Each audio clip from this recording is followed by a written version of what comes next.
Muito bem, irmãos, boa noite. É bom estar aqui na igreja. A gente está num terceiro estúdio que foi montado aqui na galeria da igreja, para que a gente possa transmitir todos os cultos de uma forma muito melhor. Então, como os irmãos sabem, nós estamos tentando buscar para o próximo domingo já ter os nossos cultos presenciais, e a gente já está com a nossa equipe aqui fazendo todas as coisas possíveis para que isso possa acontecer, tá bom? Então fiquem orando por nós para que a gente possa fazer com que os cultos sejam uma bênção a partir desse domingo, aqui com vários irmãos presentes aqui na igreja, tá bom? Dá uma olhada no grupo dos casais, já foi colocado ali algumas fotos para você ver os bastidores de como está sendo feito o nosso culto hoje, tá bom? Muito bem, nós vamos abrir a palavra de Deus para a nossa mensagem de hoje, no Salmo 117.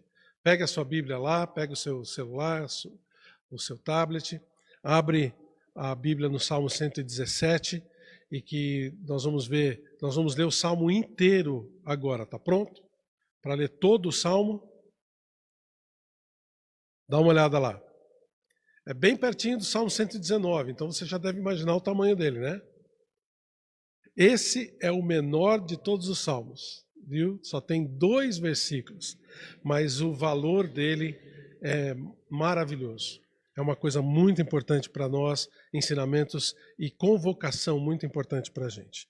Tá bom? Tá comigo ali no Salmo 117?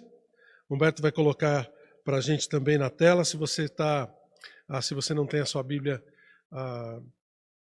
à mão agora, tá bom? Salmo 117 diz o seguinte: louvai ao Senhor, vós todos os gentios, louvai-o todos os povos, porque muito grande é a sua misericórdia para conosco, e a fidelidade do Senhor subsiste para sempre. Vamos orar? Senhor Deus, nós louvamos o Senhor pela oportunidade de abrir a Tua palavra e de podermos, nesse momento, ler este salmo que, apesar de pequeno, é tão importante, tão valioso. Senhor Deus, obrigado porque o Senhor se digna a ter contato com a gente. O Senhor se digna a nos amar. Ajuda-nos, Senhor Deus, a entender e nos aproximar desse amor. Em nome de Jesus eu peço. Amém. Irmãos, esse aqui é um salmo pequenininho, é um corinho, né?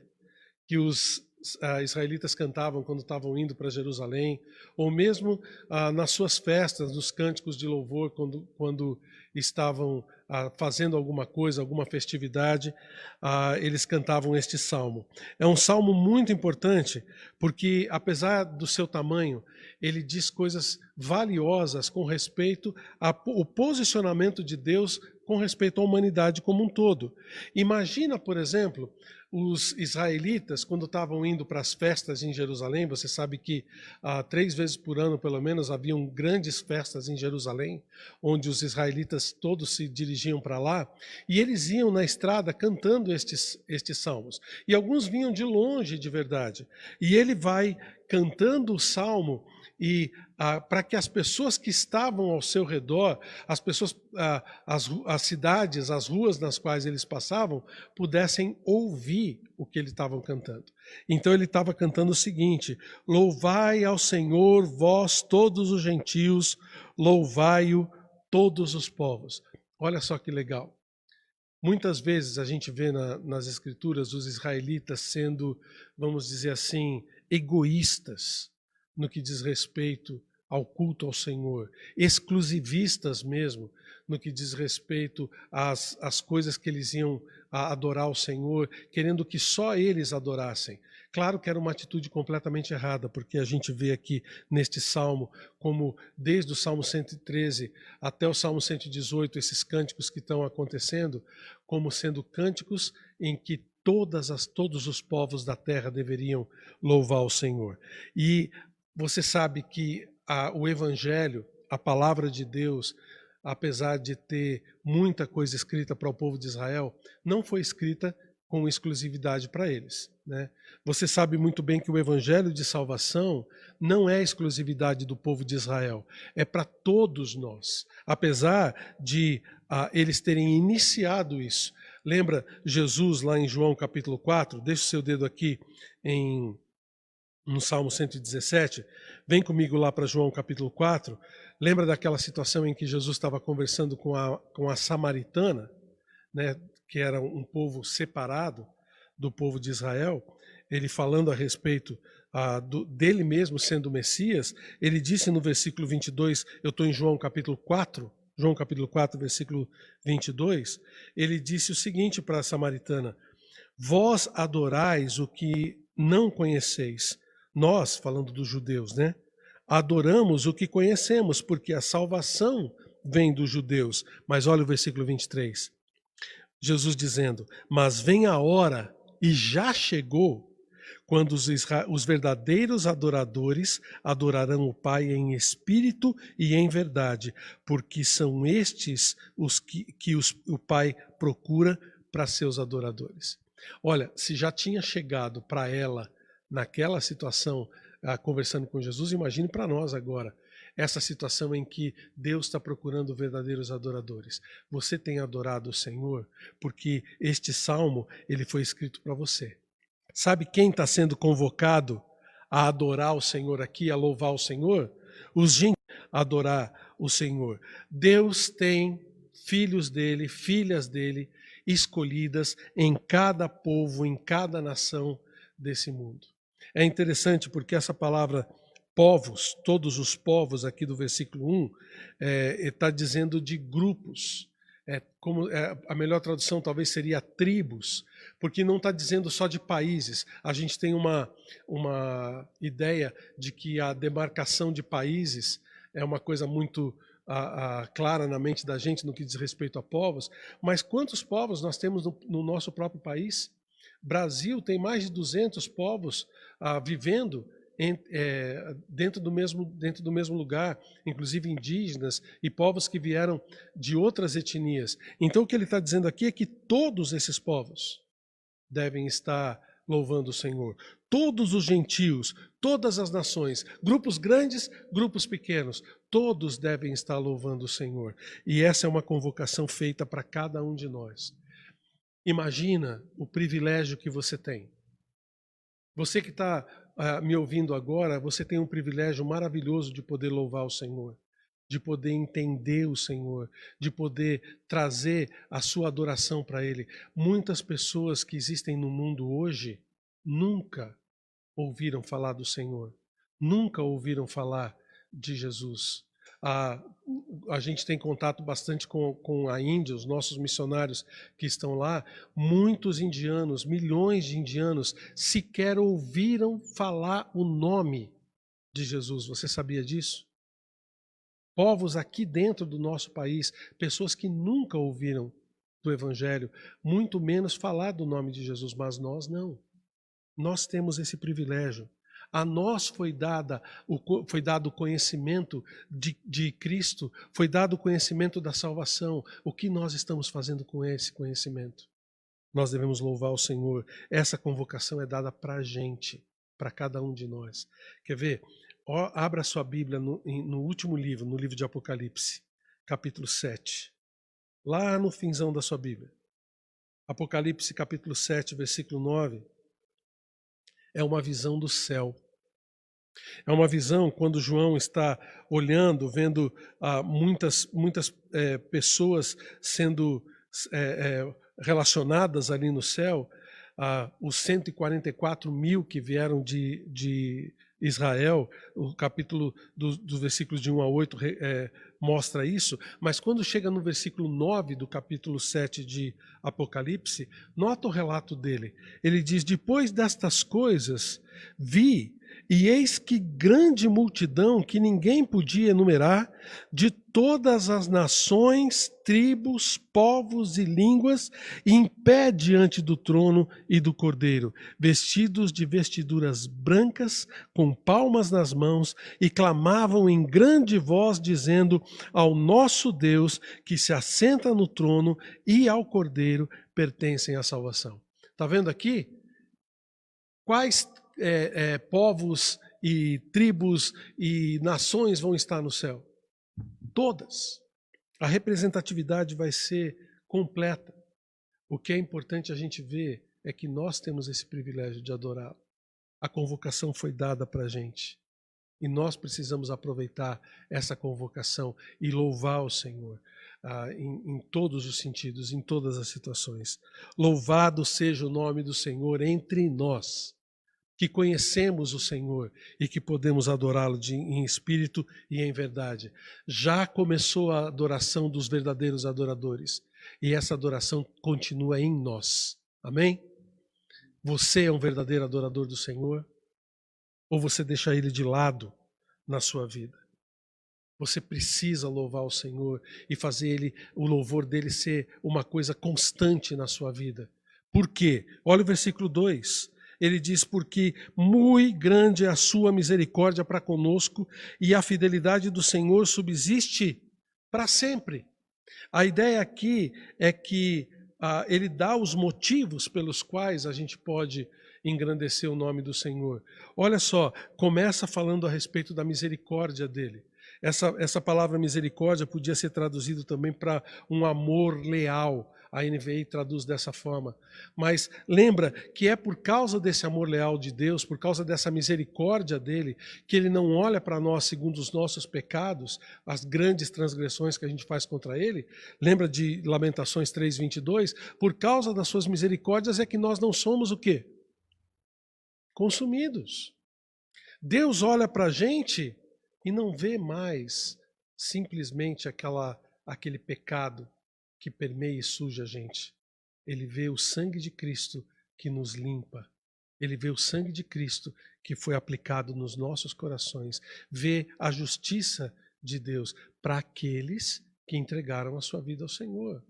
Você deve louvar o Senhor, você que já entregou a sua vida a Cristo, porque a misericórdia dele é maravilhosa para com você. A gente precisa entender essa misericórdia do Senhor para conosco. Note que ele fala aqui, muito grande a sua misericórdia para conosco. Claro que ele está falando aqui, é um salmo israelita, está falando sobre o povo de Israel, mas imagina, está falando da gente também. Porque nós fomos atingidos com o mesmo amor leal, com a mesma misericórdia que o povo de Israel foi atingido. Nós queremos que aconteça conosco a mesma coisa que aconteceu com o povo de Israel. A receber essa misericórdia do Senhor, receber esse amor leal do Senhor, da forma como nós somos abençoados pelo Senhor. Inclusive, você lembra da promessa que Deus fez a Abraão quando falou para ele que dele ia sair uma grande nação, e estava se referindo a Israel? Que através dele, da descendência dele, todas as famílias da terra seriam abençoadas? Nós estamos nessa. Esse amor atingiu a gente. Essa misericórdia atingiu a gente. Então esse conosco aqui do versículo 2, porque grande é a sua misericórdia para conosco, está incluindo a gente, irmãos. Nós somos alvo, objeto da misericórdia, do amor de Deus. Você está se sentindo assim? Isso é uma coisa real na sua cabeça? Ou Deus para você está sendo uma coisa longe, distante? Nós precisamos entender que a misericórdia do Senhor atinge a gente o tempo todo. Então vamos louvar o Senhor por causa da sua misericórdia. E ele fala também da fidelidade do Senhor. É interessante a gente ver em outras religiões que adoram deuses, outros deuses que adoram deuses falsos, a gente vê muitas vezes os deuses dessas pessoas não demonstrando a sua fidelidade, muitas vezes até por causa da sua soberania ou por causa até dos seus próprios erros. Esses deuses que as pessoas adoram não são confiáveis. Não é porque esse Deus promete alguma coisa ou essa entidade promete alguma coisa que aquilo realmente vai acontecer. E as pessoas que adoram esses deuses, adoram essas falsidades, eles não têm como ter certeza de que uma promessa que esse Deus, entre aspas, fez para eles, realmente vai se cumprir. Com a gente não. Com a gente a coisa é completamente diferente. Nós sabemos que a fidelidade do Senhor dura para sempre, por quê? Porque Ele é o verdadeiro Deus. E Ele não falha em nada do que Ele fala. Se Deus promete uma coisa para a gente, Ele não pode se negar. Ele não pode negar a si mesmo e deixar de cumprir.